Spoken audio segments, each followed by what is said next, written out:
सहारनपुर गांव के लोग बहुत गरीब हैं, फिर भी वो सब मिलकर बहुत खुशहाल जीवन बिताते हैं। गांव के मुखिया रामपाल बहुत ही नेक इंसान हैं। गरीबों की हमेशा मदद करते हैं। गांव के लोग उन्हें बहुत मानते हैं। सच कहें तो उनके अत्याचार का शिकार आज तक कोई नहीं हुआ है, इसलिए गांव के लोग स्वतंत्रता से जीते हैं। गांव के एक कोने में मनोज अपनी बूढ़ी माँ के साथ बहुत सुख से रहता है। हर रोज सुबह उठकर मनोज अपने काम पर चला जाता है। आज भी वो काम पर जाने की तैयारी कर रहा है। अरे बेटा, कुछ खा पी कर तो जा। इस तरह खाली पेट घर से बाहर जाना अच्छा नहीं होता। अरे देखो माँ, मेरे पास अब ज्यादा समय नहीं है। मैंने तुमसे पहले भी तो कहा है कि सुबह मेरे लिए कुछ भी मत बनाया करो। मैं बस थोड़ा सा पानी पीकर चला जाऊंगा। मुझे कोई दिक्कत नहीं है, समझो तो सही। नहीं बेटा, तू मेरा बेटा है। मैं तुझे ऐसे भूखे पेट घर से निकलने नहीं दे सकती। क्या माँ, मैं तो तुम्हारा अपना बेटा भी नहीं हूँ। तुम मुझे जंगल से लेकर आई थी, फिर भी तुम मेरे लिए इतनी चिंता क्यों करती हो, ये मैं कभी समझ नहीं पाया। ऐसा है क्या? तो फिर तू मेरे लिए क्यों सोचता है? इतनी मेहनत करता है, हर दिन बिना थके काम करता है, कहता है मेरे लिए घर बनाएगा। क्यों? अब वो मेरी इच्छा है। जब मैंने तुम्हें माँ माना है तो तुम्हारे लिए मेरी जिम्मेदारी भी है, और इस उम्र में मैं तुम्हें छोड़ नहीं सकता। मैं ऐसा बेटा नहीं हूँ जो अपनी माँ को छोड़ दूं। हाँ इसीलिए तो कह रही हूँ, जो कुछ बनाया है वो खा ले, नहीं तो मुझे दुख होगा।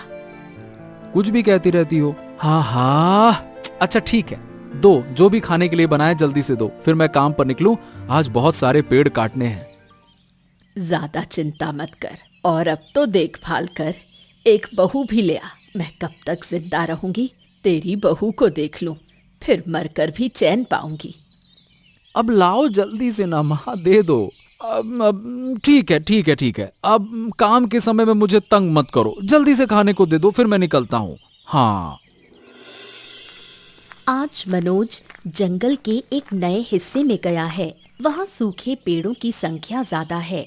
आमतौर पर जंगल के भीतर इतने सूखे पेड़ नहीं मिलते, और जिन पेड़ों पर हरे पत्ते, फल फूल होते हैं, उन्हें मनोज कभी नहीं काटता। हाँ, बस आज यहीं से पेड़ काटूंगा। इन्हें बेचकर अच्छा पैसा मिल जाएगा, फिर माँ के लिए धीरे धीरे घर बनाऊंगा। चलो, अब काम शुरू किया जाए। जैसे ही वो पेड़ काटने लगा, अचानक किसी की दर्द भरी आवाज सुनाई दी। कोई मदद मांग रहा था। पानी, अरे पानी, थोड़ा सा पानी, कोई मुझे पानी दे दो बेटा, थोड़ी मदद कर दो, पानी। अरे ये कौन है? जंगल के इस हिस्से में कोई बूढ़े की आवाज। चलो जाकर देखता हूँ।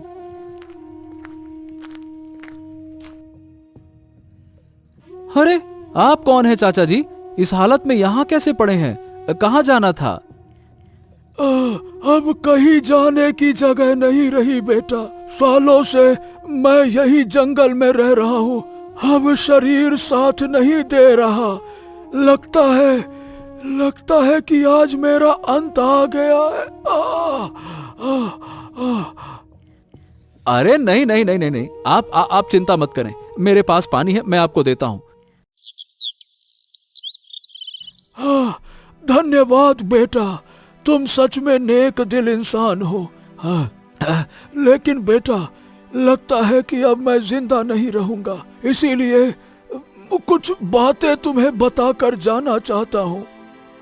हाँ हाँ, कहिए ना बाबा, मैं सुन रहा हूँ, कहिए। लेकिन पहले आप खुद को संभालिए। मेरी बात सुनो बेटा। कई साल पहले मैं अपने बेटों द्वारा छोड़ दिया गया था। खाना नहीं देते थे, तभी मैं जंगल में रहने लगा। यहीं मुझे एक जादुई पेड़ मिला। उस पेड़ के फल, फूल और छाल में बहुत गुण है। अब मैं अब मैं तुम्हें उस जगह का पता दे रहा हूँ। लेकिन बाबा, उस जादुई पेड़ से मैं क्या करूंगा? मैं तो एक लकड़ी काट कर गुजारा करने वाला लकड़हारा हूँ। बेटा, वो पेड़ तेरी गरीबी दूर करेगा, जो चाहेगा मिलेगा, लेकिन समझदारी से इस्तेमाल करना होगा। मैं ज्यादा नहीं कह सकता अब। चल, तुझे रास्ता बता देता हूँ। हाँ। इसके बाद वो ज्यादा कुछ बोल नहीं सका। संकेत देकर मनोज को सब समझा गया और कुछ देर में बूढ़े की मृत्यु हो गई।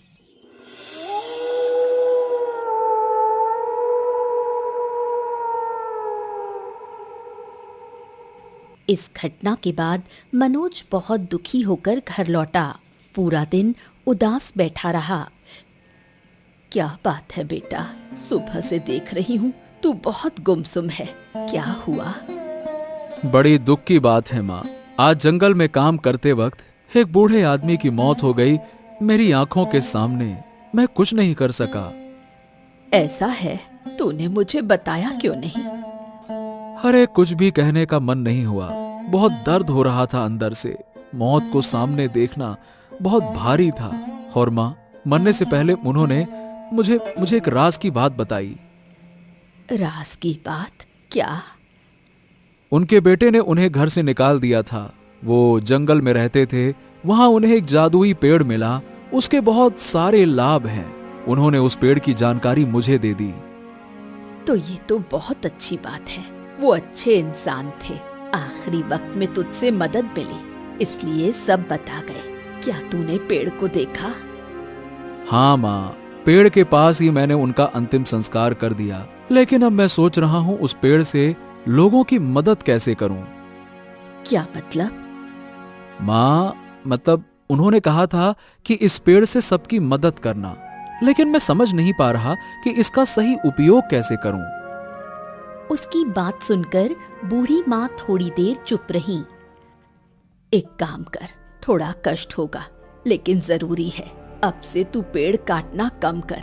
वैसे भी पेड़ काटना गलत है।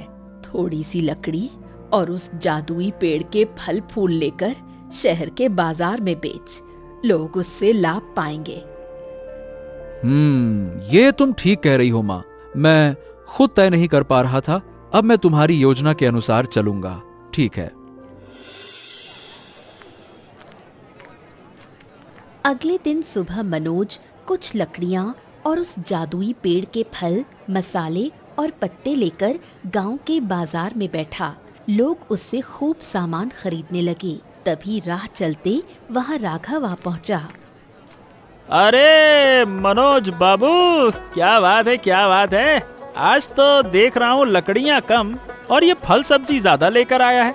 ये फल तो किसी नए पेड़ के लग रहे हैं। क्या ये खाने लायक हैं? हाँ हाँ, क्यों नहीं। अगर तुम्हें खाने का मन है तो ले लो। एक फल 10 रुपए का। अरे नहीं भैया, नहीं, मुझे इन सारी चीजों की जरूरत नहीं है। कौन जाने ये क्या है, खा के मर ही जाऊं तो। और क्या। और ये बता, अब तू लकड़ी काटना छोड़ के ये नया धंधा शुरू कर रहा है क्या? क्यों रे, ज्यादा पैसे की लालच हो गई है क्या तुझको? हैं? ये बताओ कि तुमको परेशानी क्या है कि मैं नया धंधा शुरू कर रहा हूँ। मैं यहाँ क्या बेचता हूँ, इससे तुम्हें क्या लेना देना है? लेना हो तो लो, नहीं लेना हो तो मत लो। ओ, अरे, जरा जबान तो देखो। तेरी जबान बड़ी लंबी हो गई है।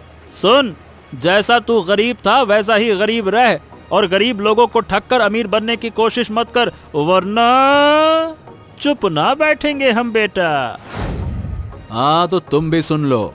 मैंने कभी किसी का नुकसान नहीं किया, ना ही किसी से पैसा छीन कर कोई गलत काम किया। ये बात अपने दिमाग में रखो और बार बार मुझे तंग करने की कोशिश मत करो, नहीं तो अच्छा नहीं होगा। तू मुझे धमकी दे रहा है क्या? वो भी सबके सामने? तो जान ले, मुझसे पंगा लेकर आज तक कोई भी ऊपर नहीं चढ़ पाया। तेरा हिसाब तो अब मैं ही करूंगा। अबे जा, क्या कर सकता है सब देख लूंगा। बे जा, मैं ना तुम्हारा खाता हूँ ना पीता हूँ, तो मुझे यूं सरेआम अपमानित करने की हिम्मत ना करो। बाजार करने आए हो तो बाजार करो और चुपचाप घर जाओ। ये फालतू की बातें मत करो, समझे? मैं इन बातों के लिए तैयार नहीं हूं। अभी दिमाग खराब हो जाएगा तो मामला गड़बड़ हो जाएगा। हाँ हाँ, ठीक है, वक्त आने दो। जवाब ऐसा दूंगा कि जिंदगी भर याद रखेगा। मनोज के दो दुश्मन राघव और विक्रम हर शाम बरगद के पेड़ के नीचे बैठते हैं। दोनों कोई खास काम नहीं करते। सच कहें तो ये दोनों नंबर 1 के धोखेबाज हैं। अरे तू यहाँ क्या कर रहा है? और उसने तुझे इस तरह से बेइज्जत कर दिया? और क्या, उस साले की इतनी हिम्मत बढ़ गई है, इतनी भीड़ के सामने मुझे अपमानित किया। और मैं क्या कहूँ, मैं बस खड़ा रह गया, कुछ नहीं किया। अरे तो देना था एक जोर का थप्पड़ खींचकर, सारा सामान उलट पुलट कर देना चाहिए था साले का। तूने गलती की जो कुछ नहीं किया। मैं होता तो एकदम लिटा के कोहनी से पीठ में मारता, ऐसा गच्च से ठीक हो जाता। अरे यार, इतनी भीड़ में मैं अपनी असलियत नहीं दिखाना चाहता था। लेकिन तू क्या सोचता है, मैं उसे छोड़ दूंगा? अब उसके पास पैसे वैसे आ रहे हैं, ये तो साफ दिख रहा है। अच्छा, तुझे कैसे पता चला? अरे कुछ दिन पहले तक तो वो सिर्फ मेहनत मजदूरी करता था, लकड़ी काटता था, लकड़हारा था, देखा नहीं? अब वो लकड़ी का काम छोड़कर पेड़ के फल और पत्ते बेच रहा है। ये बात मुझे कुछ गड़बड़ लग रही है। तो फिर उस पर नजर रखनी होगी। इतना पैसा कहाँ रखेगा वो? कहाँ रखेगा क्या? अगर पता चल जाए कहाँ रखेगा तो हम सारा पैसा हटा लें, मतलब ले ले तो हमारा हो जाएगा। फिर हम मस्ती से जिंदगी जिएंगे। एक आइडिया है, अगर हम उसे सिर्फ हटाकर पैसा लूट लें तो वो पैसा तो कभी न कभी खत्म हो जाएगा, फिर वही हाल होगा। इससे अच्छा है कि हम उस धंधे का पता लगाएं जिससे वो इतना पैसा कमा रहा है। ये कही तूने पते की बात। उस पर काबू पाना ज्यादा आसान होगा। ठीक है, अब हमें उसके ऊपर नजर रखनी होगी। ये सब तुम छोड़ दो। अरे ये सब तुम छोड़ो, पहले गला तर करो, एक एक जाम छलकाओ, फिर जो होगा देखा जाएगा। लो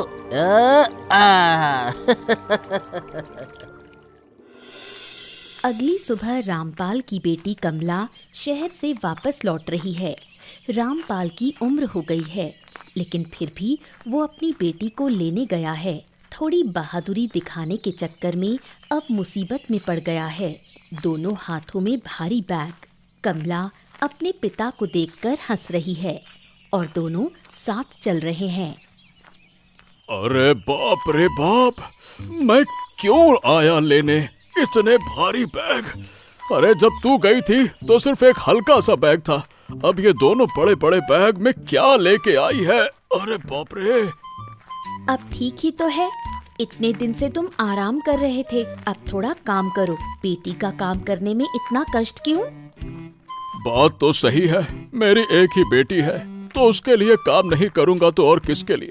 लेकिन अब लगता है कि फिर से 10 किलो का मटन खाना पड़ेगा। बचा पाओगे? फिर पेट खराब करके मुझे परेशान करोगे, डॉक्टर के पास दौड़ लगानी पड़ेगी। अरे नहीं खाऊंगा तो ताकत कहाँ से आएगी? बात करते करते दोनों मनोज के पक्के मकान के सामने से गुजरते हैं। गांव में ये अकेला ऐसा घर है। देखकर कमला रुक जाती है। बाबा, ये घर किसने बनवाया? सामने कितना सुंदर बाग है। अरे ये तो मनोज ने बनवाया है। लड़का बड़ा मेहनती है और सच कहूँ तो उसकी मेहनत से उसकी बूढ़ी माँ का नसीब पलट गया। पहले मिट्टी के घर में रहते थे, अब दोनों का क्या आलीशान मकान है, देखो। वाह, बहुत अच्छा किया उसने, उससे कभी मिलना चाहिए। हाँ, समय आने पर मिल लेना। अभी घर चलो। अरे बाप रे, बड़े भारी है, मैं इन बैगों के साथ और खड़ा नहीं रह सकता। अरे भाई, उम्र हो गई है, अब अगर तेरी शादी कर दूं तो राहत मिले। चलो भाई चलो। बाबा फिर शुरू कर दिया। चलो चलो चलो यहाँ से, बुजुर्ग कहीं के। व्यस्त हो, मुझे पहचान पा रहे हो? असल में मुझे लग रहा है कि आप इस गांव में नई आई हैं। आपको मैं सच में पहचान नहीं पा रहा हूँ। बताइए, आपको मुझसे कुछ काम था क्या? अरे, तुम मुझे इतनी जल्दी भूल गए। मैं तो तुम्हें भूली नहीं। सच कहूँ तो तुम्हारा ये नया घर देखकर मैं हैरान रह गई। बहुत सुंदर बनाया है तुमने, और तुम्हारा ये बाग भी बहुत सुंदर है। इसलिए आज सुबह सोचा कि शाम को तुम्हारा बाग देखने आऊंगी। माफ कीजिएगा, लेकिन सच कह रहा हूँ, मैं आपको पहचान नहीं पा रहा। अरे मैं कमला हूँ, भूल गए मुझे? बचपन में हमने साथ मिलकर कितने आम तोड़कर खाए हैं, याद है? हाँ दीदी आप। ओ, मैं सच कहूँ तो मैं सच में आपको पहचान नहीं पाया। बाप रे, कितने सालों से आप गांव में नहीं थी, इसीलिए आपकी याद भी नहीं रही। ओ हो। सच कहूँ तो मैंने कभी सोचा नहीं था कि आप फिर से गांव लौटेंगी। तुम अब भी वही बचपन की आदतें नहीं भूले? मैंने तुमसे कितनी बार कहा है कि मुझे तुम कहकर बुलाओ, आप मत कहो। असल में दीदी, आप लोग बड़े लोग हैं, हमारी आपसे क्या तुलना। इसीलिए माँ हमेशा कहती थी कि आपको आप कहकर बुलाऊं। तुम्हारी उस बूढ़ी माँ से तो मैं झगड़ा करूंगी, हमेशा मुझे रानी बनाकर रखती थी। क्या अब अपने घर के अंदर नहीं ले जाओगे? इतना सुंदर घर बनाया है, मुझे दिखाओगे नहीं? हाँ जरूर दिखाऊंगा। चलिए आइए, मेरे साथ अंदर चलिए। आइए। नहीं, मैं तुम्हारे घर नहीं जाऊंगी। मैं थोड़ी देर यहीं बाग में खड़ी रहूंगी, इन सुंदर फूलों और पेड़ों से ही बातें करूंगी। अब तो मेरे पास बात करने वाला कोई साथी भी नहीं रहा। सब मुझे आप कहकर बुलाते हैं, जैसे मैं कोई रानी हूँ। प्रजा से दिल की बातें क्या खुलकर कहूँ? अरे नहीं, मेरा मतलब है कि अगर तुम हमारे साथ चलती हो तो बहुत अच्छा लगता। मतलब तुम्हारे पाँव की धूल, मेरा मतलब है इन फूलों के साथ तुम्हारा होना बहुत अच्छा लग रहा है। हाँ।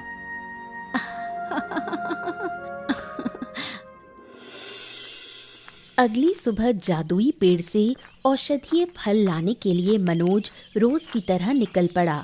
जंगल के रास्ते चलते हुए उसका मन कमला की ओर ही लगा रहा। कल शाम के वो पल आज भी उसके दिल में गूंज रहे थे। वो इन्हीं खुशियों में डूबा उस विचित्र पेड़ के पास पहुंच गया।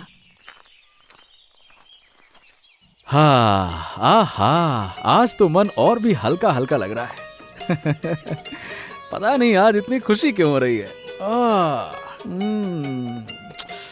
अरे नहीं, अब ज्यादा सोचूंगा तो बाजार जाने में देरी हो जाएगी। चल मनोज, जल्दी से काम निपटा लूं। क्या बाबू, अकेले ही काम कर रहे हो? अकेले ही पैसे कमा रहे हो? हमको तो भूल गए यहाँ। भूलेंगे नहीं, क्या है कि पैसे आते ही गरीबों की याद कौन करता है? अचानक दो जानी पहचानी आवाजें सुनकर मनोज पीछे मुड़ा। देखा कि उसके दो चिर शत्रु विक्रम और राघव वहां पहुंचे हैं। अरे तुम लोग, तुम यहाँ क्या कर रहे हो? तेरे धंधे की जगह देखने आए हैं। अब ये तेरा धंधा बंद करना होगा। तू बहुत बड़ा बन गया है ना, अब गांव में नाम कमा रहा है, और हम क्या ये सब कुछ चुपचाप देखते रहेंगे? और नहीं तो क्या। चल बता, इस पेड़ में ऐसी क्या खासियत है कि सब लोग इसके फल फूल पसंद करते हैं? हमें सच बता दे, नहीं तो तेरा हाल आज बहुत बुरा करेंगे। ओ, तुम लोग मुझे डराने आए हो क्या? तो मेरी बात भी सुन लो, मैं तुम लोगों से नहीं डरता, और मैं तुम्हारी कोई बात नहीं मानूंगा, कुछ भी नहीं बताऊंगा। अच्छा, तो फिर हमारे पास और कोई रास्ता नहीं है, तुझे खत्म करना ही होगा। विक्रम ने डरते हुए एक पेड़ की डाली उठाई और मनोज के सिर पर मार दी। मनोज वहीं बेहोश होकर गिर पड़ा।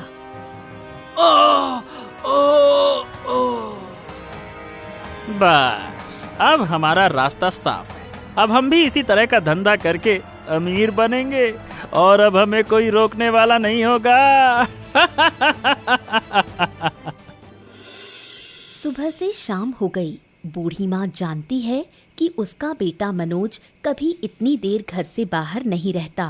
आंखों में आंसू, दिल में चिंता लेकर वो बाहर बैठी है। तभी कमला वहाँ आ जाती है। क्या हुआ माँ, तुम ऐसे रो क्यों रही हो? क्या हुआ, कुछ हुआ क्या? देखो बेटा, सुबह से वो काम पर गया है, कभी इतनी देर नहीं करता। आज अब तक घर नहीं लौटा। समझ नहीं आ रहा क्यों। क्या बस इसी बात पर रो रही हो?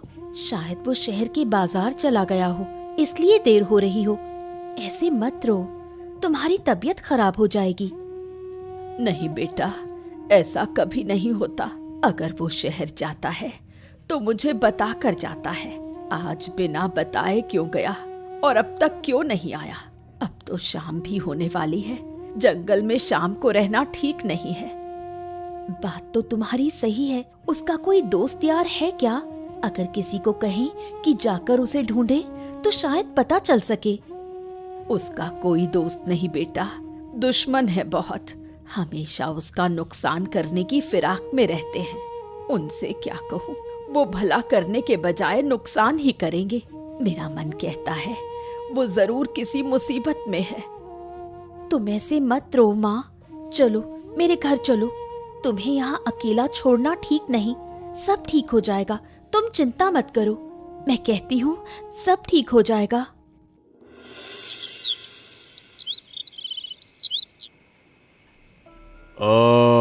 अगर वो लड़का अब तक घर वापस आ गया होता तो जरूर अपनी माँ की तलाश करता।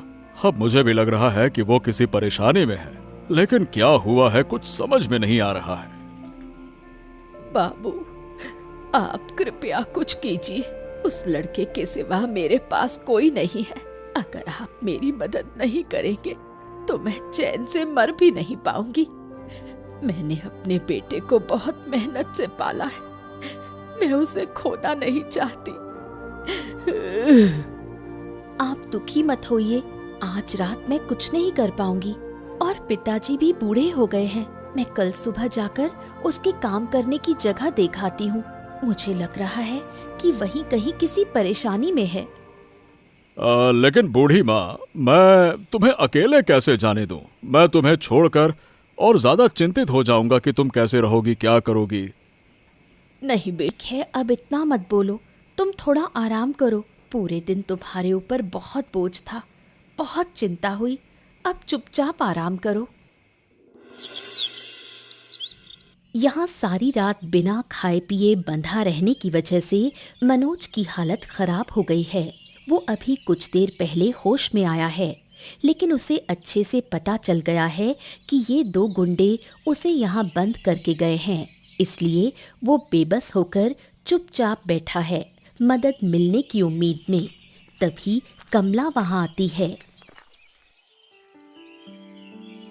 तुम यहाँ? आखिरकार मैं तुम्हें ढूंढ ही पाई। सच में मुझे लगा था कि इन गुंडों ने तुम्हें यहीं पर रखा हुआ है। ओ कमला, तुम आ गई। सच बताओ, मुझे बहुत खुशी हो रही है। मैं तो सोच रहा था कि मैं यहाँ से कभी बाहर नहीं निकल पाऊंगा, शायद यहीं मर जाऊंगा। नहीं नहीं, जब तक मैं तुम्हारे साथ हूँ तुम्हें कुछ नहीं होगा। लेकिन तुमने कैसे पता लगाया कि मैं यहाँ पर हूँ? वाकई में तुम में बहुत बहुत हिम्मत है। मैं सुबह उठकर उस रास्ते से गुजर रही थी जिस रास्ते तुम रोज काम पर जाते हो। अचानक मैंने देखा सामने से विक्रम और राघव आ रहे हैं। मैं उनकी बातें सुनने लगी, फिर वो चले गए। तब मैं छुप छुपाकर पीछे पीछे आई। सच में अगर तुम नहीं होती तो मैं मर जाता। कोई मुझे यहाँ से नहीं निकालता। मैं हूँ तो चिंता मत करो, और तुम्हें बचाना कोई बड़ी बात नहीं है। चलो अब इन गुंडों को सजा देते हैं, नहीं तो इनकी हिम्मत बहुत बढ़ जाएगी। इन्हें सबक सिखाना पड़ेगा।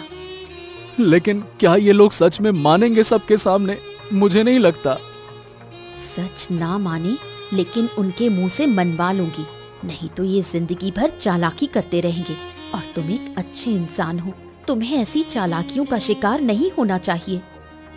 ठीक है, अगर तुम साथ हो तो मैं कुछ भी कर सकता हूँ। बस मुझे थोड़ी सूझबूझ दे दो। चलो यहाँ से चलते हैं। तुम्हारी माँ घर पर तुम्हारे लिए बहुत चिंता कर रही हैं। तुम्हारे साथ साथ मेरे पिताजी भी मेरे लिए चिंतित हैं।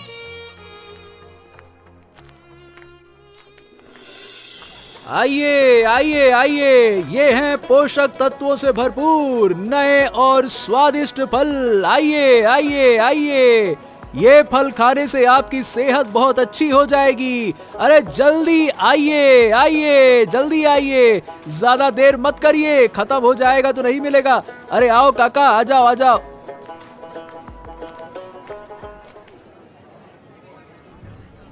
ओ राघव, अरे सामने तो देख, क्या मैं सही देख रहा हूँ? लगता है मनोज आज फिर बाजार में फल बेच रहा है। ससुरा, तुम उसे कहाँ से ले आए रे?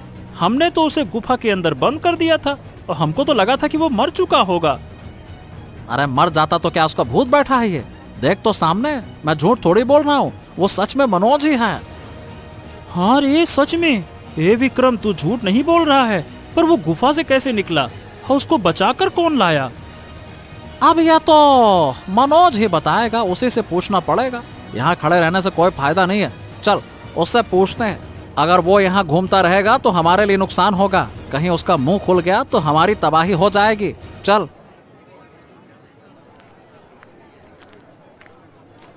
आओ आओ आओ आओ, मैं तुम्हारे बारे में ही सोच रहा था कि कब तुम लोग मुझसे मिलने आओगे, कब देखकर हैरान होगे, आश्चर्यचकित होगे। मजा आ रहा है तुम लोगों को मेरा नुकसान करके? कैसा लग रहा है? अरे फालतू की बातें मत कर रे। ये बता कि तू वहां से निकला कैसे? अकेले निकलना तो तुम्हारे लिए मुमकिन नहीं था। किसने मदद की तेरी? सही सही बता। और अगर सच नहीं बताया तो तेरा बचना मुश्किल होगा, बता। ओ हो, मैं तो डर गया, मैं तो डर गया। मेरी बात कान खोल के सुनो, मैं मौत के मुंह से वापस आ चुका हूँ। और क्या सोचते हो कि मैं फिर तुम्हारे खतरों में पड़ जाऊंगा? एक बार अब कोशिश करके देखो, तुम्हें दूसरा मौका नहीं दूंगा। हम यह मौका हाथ से जाने नहीं देंगे। तुम ज्यादा दिन तक दिन की रोशनी नहीं देख पाओगे, देख लेना।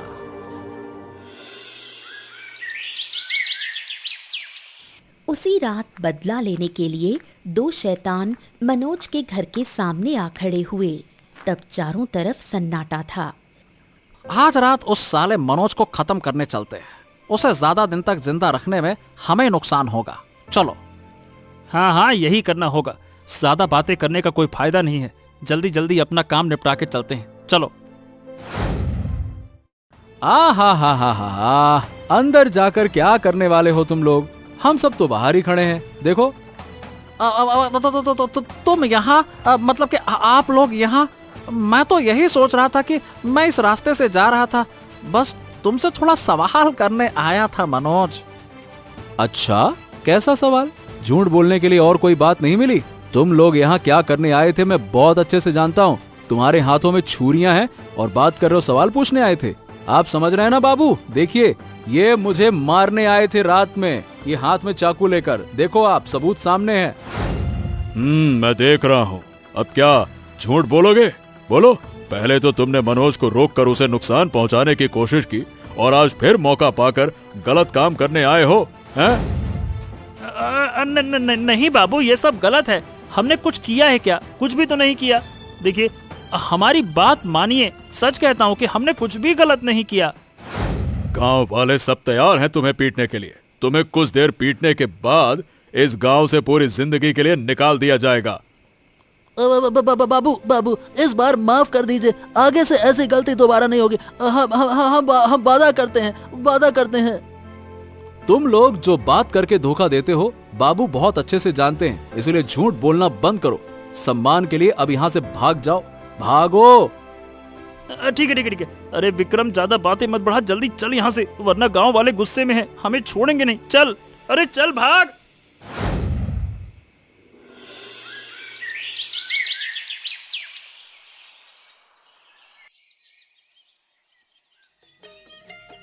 आहा, बहुत बढ़िया खाना, उम्दा। सच में तुम्हारे हाथ की रसोई वही पुरानी है। बाबू, ये मैंने नहीं बनाया, ये तो आपकी बेटी कमला ने बनाया। मुझे खाना बनाने ही नहीं दिया। सच? मेरी बेटी इतना अच्छा खाना बना सकती है? ये तो मुझे कभी पता ही नहीं था। लेकिन ये दोनों कहाँ गए? उन्हें तो मैं देख नहीं पा रहा। कहाँ है? पता नहीं, यहीं थे। कहाँ गए ये दोनों, मुझे भी पता नहीं। मेरे पास आपसे एक विनती है। कृपया मेरी विनती मानिएगा। मैं चाहता हूँ कि मेरी बेटी की शादी आपके बेटे से करवा दूं।